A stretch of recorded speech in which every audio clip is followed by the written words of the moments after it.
ಸೌಜನ್ಯ ಪರ ಹೋರಾಟಗಾರ ದಿನೇಶ್ ಗಾಣಿಗ ಅವರು ಹೇಳ್ತಾ ಇರೋದು ಕೂಡ ಕೇಳಿಸ್ಕೊಳ್ತಾ ಇದ್ರಿ. ನ್ಯಾಯಾಂಗ ಕಾರ್ಯಾಂಗ ಯಾವುದ್ರ ಮೇಲೂ ನಂಬಿಕೆ ಇಲ್ಲ, ಹೊರಟೋಗಿದೆ ಅಂತ. ಕೇವಲ ಸೌಜನ್ಯ ಅವರ ವಿಚಾರ ಅಲ್ಲ, ಈಗಿನ ಪರಿಸ್ಥಿತಿಯಲ್ಲಿ ಎಲ್ಲಾ ವಿಚಾರದಲ್ಲೂ ಕೂಡ ಅದೇ ರೀತಿ ಆಗ್ಬಿಟ್ಟಿದೆ. ಇನ್ನು ಇದೇ ವಿಚಾರಕ್ಕೆ ಸಂಬಂಧಪಟ್ಟಂತೆ ಹೆಚ್ಚಿನ ಡೀಟೇಲ್ಸ್ ಅನ್ನ ಕೊಡ್ತಾ ಹೋಗ್ತಾರೆ. ಡೆಸ್ಕ್ ಲೈವ್ ನಿಂದ ನೇರವಾಗಿ ಜಾಯ್ನ್ ಆಗ್ತಾರೆ ನಮ್ಮ ಪ್ರತಿನಿಧಿ ಶ್ರೀರಾಜ್. ಕೆಲವೊಂದಷ್ಟು ಆಡಿಯೋ ಹಾಗೆ ವಿಡಿಯೋ ಕ್ಲಿಪ್ಗಳನ್ನ ಕರ್ನಾಟಕ ನ್ಯೂಸ್ ಬೀಟ್ ಎಕ್ಸ್ಕ್ಲೂಸಿವ್ ಆಗಿ ಕೊಡ್ತಾ ಹೋಯ್ತು. ಕೆಲವೊಂದಷ್ಟು ಪಾಯಿಂಟ್ಗಳನ್ನ ಅಬ್ಸರ್ವ್ ಮಾಡಿದಾಗ ಈ ಸೌಜನ್ಯ ಅವರ ಪ್ರಕರಣದ ಸಂಬಂಧ ಸಾಮಾಜಿಕ ಕಾರ್ಯಕರ್ತರೇ SITಯನ್ನ ಸ್ಥಾಪನೆ ಮಾಡಬೇಕು ಅನ್ನುವಂತ ವಿಚಾರವಾಗಿ ಧ್ವನಿ ಎತ್ತಿದ್ರು. ಆದ್ರೆ ಈಗ SIT ಹಿಂದೆ ಎಲ್ಲೋ ಒಂದ್ ಕಡೆ ಹುನ್ನಾರ ಆಗ್ತಿದೆ ಅಥವಾ ಶಾಮೀಲ್ ಆಗ್ತಾ ಇದ್ದಾರೆ ಅನ್ನುವಂತ ಹೇಳಿಕೆಗಳನ್ನ ಕೂಡ ಗಮನಿಸ್ತಾ ಇದ್ರೆ ಎಲ್ಲೋ ಒಂದ್ ಕಡೆ ಅವರ ನಿಲುವಿನಲ್ಲೂ ಕೂಡ ಕನ್ಫ್ಯೂಷನ್ ಇದೆಯಾ ಅಂತ ಪ್ರಕರಣವನ್ನ ನಾವು ಗಮನಿಸ್ತಾ ಹೋಗಬೇಕಾಗುತ್ತೆ. ಸೌಜನ್ಯ ಪ್ರಕರಣವನ್ನ ಎಷ್ಟರ ಮಟ್ಟಿಗೆ ಚಿವುಟೋದಕ್ಕೆ ಸಾಧ್ಯ ಆಗುತ್ತೋ ಅಷ್ಟರ ಮಟ್ಟಿಗೆ ಚಿವುಟೋದಕ್ಕೆ ಕೂಡ ಪ್ರಯತ್ನವನ್ನು ಕೂಡ ಮಾಡಿದ್ದಾರೆ. ಆದ್ರೆ ಸೌಜನ್ಯ ಪ್ರಕರಣ ಮತ್ತೆ ಚಿಗುರುತ್ತಾ ಅದು ಒಂದಿಷ್ಟು ಸುದ್ದಿ, ವಿಚಾರಣೆ ಮತ್ತು ಚರ್ಚೆ, ಸಂವಾದಗಳಿಗೆ ಮತ್ತೆ ಒಳಗಾಗ್ತಾನೆ ಹೋಗ್ತಾ ಇದೆ. ಸೊ ಈಗ ಮತ್ತೆ ಆ ಪ್ರಕರಣ ಮೇಲಕ್ಕೆ ಬಂದಿರುವಂಥದ್ದು. ಪರ ಮತ್ತು ವಿರೋಧ ಚರ್ಚೆ ಸಾಮಾಜಿಕ ವಲಯದಲ್ಲಿ ಬಹಳ ದೊಡ್ಡ ಮಟ್ಟದಲ್ಲಿ ಇದಕ್ಕೆ ಸಂಬಂಧಪಟ್ಟ ಹಾಗೆ ಆಗ್ತಾ ಇದೆ ಅನ್ನೋದನ್ನ ನಾವು ಬಹಳ ಗಂಭೀರವಾಗಿ ಯೋಚನೆ ಮಾಡಬೇಕಾಗಿದೆ. ಸೌಜನ್ಯ ಪ್ರಕರಣವನ್ನ ನಾವು ಇಲ್ಲಿ ಸೂಕ್ಷ್ಮವಾಗಿ ಗಮನಿಸಬೇಕು. 13 ವರ್ಷಗಳಿಂದ ಈ ಪ್ರಕರಣದ ಪರ ಮತ್ತು ವಿರೋಧ ಚರ್ಚೆಗಳು ಆಗ್ತಾ ಇದೆ. ಸೌಜನ್ಯ ಪರ ಹೋರಾಟಗಾರರು ಅಂತ ಯಾರು ಹೇಳಿಕೊಳ್ತಾರೋ ಅವರು ಒಬ್ಬರಿಗೆ ಪರವಾಗಿ ಒಬ್ಬರಿಗೆ ವಿರೋಧವಾಗಿ ಇರುವಂಥದ್ದು. ಅಂದ್ರೆ ಒಂದು ಟೀಮ್ ಯಾರು ಪ್ರಭಾವಿ ಅಂತ ಹೇಳಿ ಇವತ್ತು ಸಾಮಾಜಿಕ ವಲಯದಲ್ಲಿ ಹೇಳಲಾಗ್ತಾ ಇದೆಯೋ ಈ ಪ್ರಕರಣಕ್ಕೆ ಸಂಬಂಧಪಟ್ಟ ಹಾಗೆ ಅವರ ಪರವಾಗಿ ಹೋರಾಟ ಮಾಡಿಕೊಂಡು ನಾವು ಕೂಡ ಸೌಜನ್ಯ ಪರವಾಗಿ ಇದ್ದೇವೆ ಅನ್ನೋದನ್ನ ಹೇಳ್ತಾ ಇದ್ರೆ, ಇನ್ನೊಂದು ಯಾರು ಪ್ರಭಾವಿ ಅಂತ ಇವತ್ತು ಸಾಮಾಜಿಕ ವಲಯದಲ್ಲಿ ಹೇಳಲಾಗ್ತಾ ಇದೋ ಅವರ ವಿರುದ್ಧವಾಗಿ ಇನ್ನೊಂದು ಟೀಮ್, ಅಂದ್ರೆ ಮಹೇಶ್ ಶೆಟ್ಟಿ ತಿಮರೋಡಿ ಅವರು ಮತ್ತೆ ಗಿರೀಶ್ ಮಠಣ್ಣನವರು ಹಾಗೆ ಉಳಿದಂತಹ ನಮ್ಮ ಜೊತೆಗೆ ಇವತ್ತು ಮಾತನಾಡಿರುವಂತಹ ತಮ್ಮಣ್ಣ ಶೆಟ್ಟಿ ಇರಲಿ, ದಿನೇಶ್ ಗಾಣಿಗೆ ಇರಲಿ, ಮತ್ತೆ ಬೇರೆ ಪ್ರಸನ್ನ ರವಿ ಅವರು ಇರಲಿ, ಅವರೆಲ್ಲರೂ ಕೂಡ ಇನ್ನೊಂದು ಹಂತದಲ್ಲಿ ಯಾರು ಪ್ರಭಾವಿ ಅಂತ ಹೇಳಿಸಿಕೊಳ್ತಾ ಇದ್ದಾರೋ ಅವರ ವಿರುದ್ಧವಾಗಿ ಇವತ್ತು ನಿಂತುಕೊಂಡು ಸೌಜನ್ಯ ಪರವಾಗಿ ಹೋರಾಟವನ್ನ ಮಾಡ್ತಾ ಇದ್ದಾರೆ. ಸೊ ಬಹಳ ಪ್ರಮುಖವಾಗಿ ನಾವು ಇಲ್ಲಿ ಉಲ್ಲೇಖಿಸಬೇಕಾಗಿರುವಂತಹ ವಿಚಾರ ಏನು ಕೇಳಿದ್ರೆ,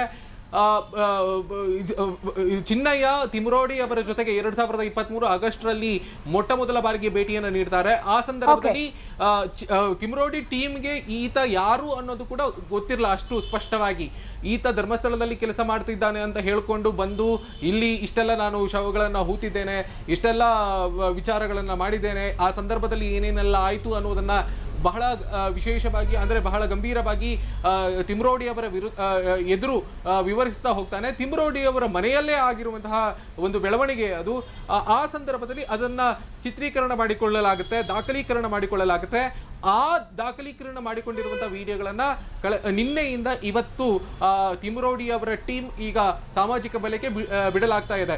ಪ್ರಕರಣಕ್ಕೆ ಸಂಬಂಧಪಟ್ಟ ಹಾಗೆ, ಧರ್ಮಸ್ಥಳ ಪ್ರಕರಣಕ್ಕೆ ಸಂಬಂಧಪಟ್ಟ ಹಾಗೆ ಈಗ SIT ತನಿಖೆ ಆಗ್ತಾ ಇದೆ. ಅದು ಸೌಜನ್ಯನ ಪ್ರಕರಣವನ್ನು ಬಿಟ್ಟು ಕೂಡ ಮತ್ತೆ ಧರ್ಮಸ್ಥಳದಲ್ಲಿ ಅಸಹಜ ಸಾವಿಗೆ ಈಡಾಗಿರುವಂತಹ ಶವಗಳನ್ನ ಹೂತಿಟ್ಟಂತಹ ಪ್ರದೇಶಗಳಲ್ಲಿ ಅಥವಾ ಸ್ಥಳಗಳಲ್ಲಿ ಉತ್ಖನನ ಕಾರ್ಯ ಕೂಡ ನಡೀತಾ ಇದೆ. ಆ ಸಂಬಂಧಪಟ್ಟ ಹಾಗೆಯೂ ಕೂಡ ಬಹಳ ವಿಶೇಷವಾಗಿ ನಾವಿಲ್ಲಿ ಗಮನಿಸಬೇಕು, ಸರ್ಕಾರ SITಗೆ ಗಂಭೀರವಾಗಿ ಸೂಚನೆ ನೀಡಿದೆ, ಆದೇಶ ನೀಡಿದೆ. ಈ ಧರ್ಮಸ್ಥಳ ಅಥವಾ ಯಾವುದೇ ಸುತ್ತಮುತ್ತಲಿನ ಪ್ರದೇಶಗಳಿಂದ ಬರುವಂತಹ ದೂರುಗಳನ್ನ SIT ತನಿಖೆ ಮಾಡಬೇಕು, ದೂರನ್ನು ಸ್ವೀಕರಿಸಬೇಕು. ಸೌಜನ್ಯನ ಪ್ರಕರಣವಾಗಿಯೂ ಬಂದಂತಹ ದೂರನ್ನು ಕೂಡ ಅತ್ಯಂತ ಗಂಭೀರವಾಗಿ ಸ್ವೀಕರಿಸುವುದರ ಮುಖೇನವಾಗಿ ತನಿಖೆಯನ್ನು ಆರಂಭಿಸಬೇಕು, ತನಿಖೆಯನ್ನು ಮಾಡಬೇಕು ಅನ್ನೋದನ್ನ ಹೇಳ್ತಾ ಹೋಗ್ತಾರೆ. ಈ ಸಂಬಂಧಪಟ್ಟ ಹಾಗೆ ಸ್ನೇಹಮಯಿ ಕೃಷ್ಣ ಮೂಡಾ ಪ್ರಕರಣದಲ್ಲಿ ದೊಡ್ಡ ಹೆಸರನ್ನ ಮಾಡಿದಂತಹ RTI ಕಾರ್ಯಕರ್ತ ಅಥವಾ ಸಾಮಾಜಿಕ ಕಾರ್ಯಕರ್ತ ಈ ಪ್ರಕರಣಕ್ಕೆ ಸಂಬಂಧಪಟ್ಟ ಹಾಗೆ ಮಂಗಳೂರು SP ಅವರಿಗೆ ದೂರನ್ನ ಸಲ್ಲಿಸ್ತಾರೆ. ಬಹಳ ಗಂಭೀರವಾಗಿ ಸೌಜನ್ಯಳ ತಾಯಿ ಕುಸುಮಾವತಿಯವರ ವಿರುದ್ಧವಾಗಿ ಗಂಭೀರವಾದಂತಹ ಆರೋಪವನ್ನ ಮಾಡ್ತಾ ಹೋಗ್ತಾರೆ. ಆ ಗಂಭೀರವಾದಂತಹ ಆರೋಪಕ್ಕೆ ಈಗ ಸೌಜನ್ಯ ಪರ ಹೋರಾಟಗಾರರು ತಿರುಗಿ ಬಿದ್ದಿದ್ದಾರೆ. ಸೌಜನ್ಯ ಪರವಾಗಿ ಹೋರಾಟ ಯಾರೆಲ್ಲ ಮಾಡ್ತಾ ಇದ್ದಾರೋ ಅವರೆಲ್ಲರೂ ಕೂಡ ಸ್ನೇಹಮಯಿ ಕೃಷ್ಣ ಅವರು ಕೂಡ ಆ ಪ್ರಭಾವಿಯ ಪರವಾಗಿಯೇ ಈ ಪ್ರಕರಣದಲ್ಲಿ ಬಂದಿದ್ದಾರೆ ಅನ್ನುವುದನ್ನ ಗಂಭೀರವಾಗಿ ಆರೋಪ ಮಾಡ್ತಾ ಹೋಗ್ತಾರೆ. ಇವತ್ತು ಖುದ್ದಾಗಿ ಕರ್ನಾಟಕ ನ್ಯೂಸ್ ಬೀಟ್ ಇಂದ ಸೌಜನ್ಯ ಪರ ಹೋರಾಟಗಾಗಿರುವಂತಹ ತಮ್ಮಣ್ಣ ಶೆಟ್ಟಿ ಮತ್ತು ದಿನೇಶ್ ಗಾಣಿಗ ಅವರನ್ನ ಫೋನ್ ಸಂಪರ್ಕದಲ್ಲಿ ಮಾತನಾಡಿಸ್ತಾ ಹೋದಾಗ ಸ್ನೇಹಮಯಿ ಕೃಷ್ಣ ಅವರ ವಿರುದ್ಧವಾಗಿ ಗಂಭೀರವಾಗಿ ಆಕ್ರೋಶವನ್ನ ವ್ಯಕ್ತಪಡಿಸ್ತಾ ಹೋಗ್ತಾರೆ. ಅಂಥದ್ಯಾವುದು ಕೂಡ ಪ್ರಕರಣಗಳು ಇಲ್ಲಿ ಆಗಿಲ್ಲ ಅನ್ನುವ ರೀತಿಯಲ್ಲಿ ತಮ್ಮಣ್ಣ ಶೆಟ್ಟಿ ಅವರು ಇರಲಿ, ದಿನೇಶ್ ಗಾಣಿಗ ಅವರು ಇರಲಿ, ಇಬ್ರು ಕೂಡ ಮಾತನಾಡ್ತಾ ಹೋಗ್ತಾರೆ. ಆ ವಿಡಿಯೋಗಳನ್ನ ನೀವೀಗ ಗಮನಿಸಿದ್ದೀರಿ. ಮತ್ತೊಂದು ವಿಚಾರ ಏನು ಕೇಳಿದ್ರೆ, ದಿನೇಶ್ ಗಾಣಿಗ ಸೌಜನ್ಯ ಪರ ಹೋರಾಟಗಾರರು ಅಂತ ಹೇಳಿರೋರು ಅಂತ ಗುರುತಿಸಿಕೊಂಡಿರೋರು ಬಹಳ ಪ್ರಮುಖವಾಗಿ ಮಹೇಶ್ ಶೆಟ್ಟಿ ತಿಮ್ರೋಡಿ ಅವರ ಪರವಾಗಿ ಅವರ ಬೆಂಬಲಿಗರಾಗಿ ನಿಂತು ಕುಂದಾಪುರ, ಉಡುಪಿ ಆ ಭಾಗಗಳಲ್ಲಿ ಸೌಜನ್ಯಪರ ಹೋರಾಟವನ್ನ ಮುಂಚೂಣಿಯಲ್ಲಿ ನಿಂತು ಮಾಡಿದವರು. ಅವರನ್ನು ಕೂಡ ಸಂಪರ್ಕ ಮಾಡಿದಾಗ SIT ತನಿಖೆಯ ಬಗ್ಗೆ ಬಹಳ ಗಂಭೀರವಾದಂತಹ ಅಸಮಾಧಾನವನ್ನ, ಅನುಮಾನವನ್ನ ಅವರು ವ್ಯಕ್ತಪಡಿಸಿದ್ದಾರೆ. SIT DCM ಅವರೊಂದು ಮತ್ತೊಂದು ಗಂಭೀರವಾದಂತಹ ಆರೋಪ ಮಾಡ್ತಾರೆ. ಏನ್ ಕೇಳಿದ್ರೆ DKಶಿ ಅವರು ಈ ಧರ್ಮಸ್ಥಳ ಪ್ರಕರಣಕ್ಕೆ ಸಂಬಂಧಪಟ್ಟ ಹಾಗೆ ಬಿಜೆಪಿಯವರು ಮತ್ತು ವಿಪಕ್ಷ ಆದಂತಹ JDSನವರು ಮತ್ತು ಸಾಮಾಜಿಕ ವಲಯದಲ್ಲಿ ಒಂದು ಅಭಿಪ್ರಾಯ ವ್ಯಕ್ತ ಆಯಿತು. SIT ತನಿಖೆ ಸರಿಯಾಗಿ ನಡೀತಾ ಇಲ್ಲ, ಸಮರ್ಥ ರೀತಿಯಲ್ಲಿ ನಡೀತಾ ಇಲ್ಲ ಅನ್ನುವಂತಹ ಒಂದು ಅಭಿಪ್ರಾಯ ವ್ಯಕ್ತ ಆಯಿತು.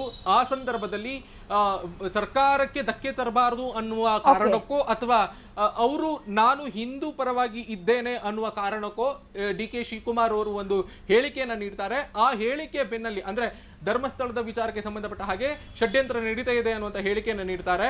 ಸೊ ಅದೇ ಹೇಳಿಕೆಯನ್ನ ಮುಂದಿಟ್ಟುಕೊಂಡು ಬಿಜೆಪಿ ಮತ್ತು JDS ಬಹಳ ಗಂಭೀರವಾದಂತಹ ಆರೋಪವನ್ನ ಕಾಂಗ್ರೆಸ್ ಸರ್ಕಾರದ ಮೇಲೆ ಹೊರಿಸ್ತಾ ಹೋಗ್ತಾರೆ, ಧರ್ಮಸ್ಥಳದ ಜಾಥಾ ಮಾಡ್ತಾ ಹೋಗ್ತಾರೆ.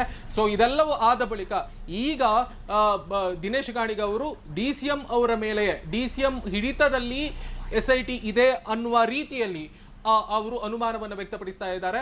ಸೊ ಚಿನ್ನಯ್ಯನನ್ನ ಬೆದರಿಸುವಂತಹ ಕೆಲಸವೂ ಕೂಡ SIT ತಂಡದಿಂದ ಆಗಿದೆ ಅನ್ನುವಂಥದ್ದು. SIT ತಂಡದಲ್ಲಿ ಇರುವಂತಹ ಮಂಜುನಾಥ್ ಅನ್ನುವಂತಹ ಅಧಿಕಾರಿಯು ಕೂಡ ಚಿನ್ನಯ್ಯನನ್ನ ಬೆದರಿಸುವಂತಹ, ಚಿನ್ನಯ್ಯನಿಗೆ ಇದನ್ನ ಹೇಳಬಾರದು, ಇದನ್ನು ಹೇಳಬೇಕು ಅನ್ನುವ ಹಾಗೆ ಮಾಡಿದ್ದಾರೆ ಅನ್ನುವಂಥ ವಿಡಿಯೋ ದಾಖಲೆಗಳನ್ನು ಕೂಡ ಅವರು ಸಲ್ಲಿಸ್ತಾರೆ ಮತ್ತು ಆ ರೀತಿಯ ಒಂದು ಆರೋಪಗಳನ್ನ ಮಾಡ್ತಾ ಹೋಗ್ತಾರೆ. ಒಟ್ಟಿನಲ್ಲಿ SITಯ ಬಗ್ಗೆ ಅಂದ್ರೆ SIT ತನಿಖೆ ಆಗಬೇಕು ಅನ್ನುವಂತಹ ಆಗ್ರಹವನ್ನು ವ್ಯಕ್ತಪಡಿಸಿದವರು ಕೂಡ ಇದೇ ಟೀಮ್. ಅದರಲ್ಲೂ ಬಹಳ ವಿಶೇಷವಾಗಿ ಡಾಕ್ಟರ್ ಪ್ರಣವ್ ಮೊಹಂತಿ ಅವರ ನೇತೃತ್ವದಲ್ಲಿ SITಯನ್ನ ರಚಿಸಬೇಕು ಅನ್ನೋದನ್ನ ಹೇಳಿದವರು ಕೂಡ ಇದೇ ಟೀಮ್. ಈಗ ಪ್ರಣವ್ ಮೊಹಂತಿ ಅವರ ನೇತೃತ್ವದ SIT ಟೀಮ್ ತನಿಖೆಯನ್ನು ಸರಿಯಾಗಿ ಮಾಡಿಸ್ತಾ ಇಲ್ಲ, ತನಿಖೆಗೆ ಸರ್ಕಾರ ಹಿಡಿತ ಮಾಡ್ತಾ ಇದೆ, ಬಹಳ ಗಂಭೀರವಾಗಿ DCM ಅವರೇ ಇದನ್ನು ಹಿಡಿತಾ ಇದ್ದಾರೆ ಅನ್ನೋದನ್ನ ದಿನೇಶ್ ಗಾಣಿಗ ಅವರು ಮತ್ತು ಸೌಜನ್ಯ ಪರ ಹೋರಾಟಗಾರರು ಹೇಳ್ತಾ ಹೋಗ್ತಾರೆ. ಸೊ ಒಟ್ಟಿನಲ್ಲಿ ಸ್ನೇಹಮಯಿ ಕೃಷ್ಣ ಅವರ ಆರೋಪಕ್ಕೆ ಒಂದು ತಿರುಗೇಟು ನೀಡಬೇಕಿತ್ತು. ಹಾಗಾಗಿ ಸೌಜನ್ಯ ಪರ ಹೋರಾಟಗಾರರು ಈ ರೀತಿಯಲ್ಲಿ ತಿರುಗೇಟನ್ನು ನೀಡುವುದರ ಮುಖೇನವಾಗಿ ಮತ್ತು SIT ತನಿಖೆಯನ್ನು ಕೂಡ ಒಂದು ರೀತಿಯಲ್ಲಿ ತನಿಖೆಯ ಬಗ್ಗೆಯೂ ಕೂಡ ಒಂದು ರೀತಿಯಲ್ಲಿ ಅಸಮಾಧಾನ ಮಾಡ್ತಾರೆ.